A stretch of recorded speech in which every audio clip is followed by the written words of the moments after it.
వికారాబాద్ జిల్లా దుద్దియాల లగచర్లలో కలెక్టర్పై జరిగిన దాడి ఘటన రాజకీయాల్లో స్లో పాయిజన్ లా పాకింది. రాష్ట్ర వ్యాప్తంగా పెనుదుమారం రేపుతోంది. ఇటు అధికార పార్టీ అటు ప్రతిపక్ష పార్టీల్లో మాటలు తూటలు పేలుతున్నాయి. అయితే రైతులతో మంతనాలు జరిపేందుకు వెళ్లిన కలెక్టర్పై కొందరు ఉసిగల్పి దాడి చేసేలా ప్రోత్సహించారని అధికార పార్టీ వర్గాలు నొక్కి చెప్తున్నాయి. ముందు కలెక్టర్ వద్దకు రైతులకు రాకుండా అడ్డించారని, ఆ తర్వాత కలెక్టర్ వెళ్లాక వెనుక నుండి దాడికి ప్రోత్సహించారని అనుమానాలు వ్యక్తమవుతున్నాయి. కలెక్టర్తో సురేష్ మంతనాలు జరిపి ఊళ్ళోకి తీసుకెళ్లి దాడి జరిగిన తర్వాత పరారయ్యాడు.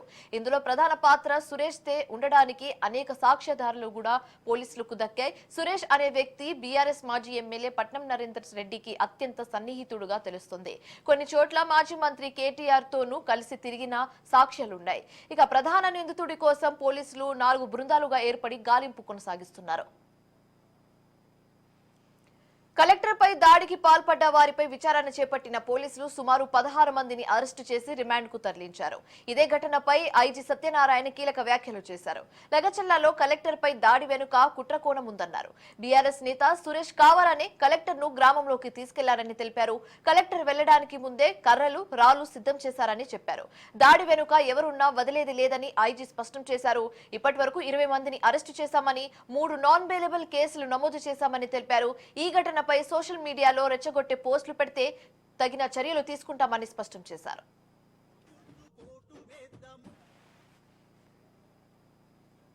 ప్లాన్ ప్రకారమే వికారాబాద్ లో దాడి జరిగిందని మంత్రి శ్రీధర్ బాబు అన్నారు. ప్రజలను రెచ్చగొట్టి కలెక్టర్ పై దాడి చేయించారన్నారు. పథకం ప్రకారం కొంతమంది రైతులను రెచ్చగొట్టారన్నారు. సమస్యలు తెలుసుకోవడానికి కలెక్టర్ నేరుగా రైతుల వద్దకు వెళ్లారని చెప్పారు. అన్ని కోణాల్లో సమగ్ర విచారణ చేస్తున్నామన్నారు.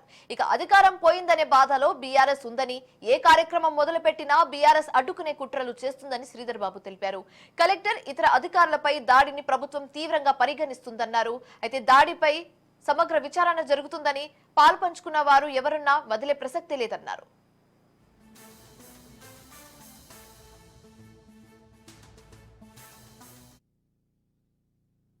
ఈరోజు పరిశ్రమలు ఏర్పాటు చేస్తామంటే పరిశ్రమలను అడ్డుకోవాలనే ఓ ప్రయత్నం జరుగుతూ ఉంది. సరే, నిన్న జరిగిన లగచర్లలో జరిగిన సంఘటన విషయంలో విచారణ పూర్తి స్థాయిలో అయిపోయిన తర్వాతనే ఎవరు దీని వెనుక ఉన్నారు, అసలు కారణం ఏందని మన రాష్ట్ర ప్రజలకు తెలియజేస్తాం. తెలంగాణ రాష్ట్రం వచ్చింది, రాష్ట్ర ఏర్పాటులో మనం అందరం అనుకొని రాష్ట్రం దేశంలో ప్రపంచంలో అగ్రగామిగా ఉండాలనే ఆలోచన దృక్పథంతో ఆనాడు ప్రతిపక్షంలో ఉన్న కాంగ్రెస్ పార్టీ కానీ, ఆనాడు ఉన్న టీఆర్ఎస్ పార్టీ మొదలుపెట్టిన ఏదైనా కార్యక్రమాలు ఉంటే ఎక్కడ కూడా మేము అడ్డుదగలలే. అభిప్రాయాలుంటే తెలియజేసేందుకు ప్రయత్నం చేసినాం, మా సూచనలుంటే తెలియజేసే ప్రయత్నం చేసినాం.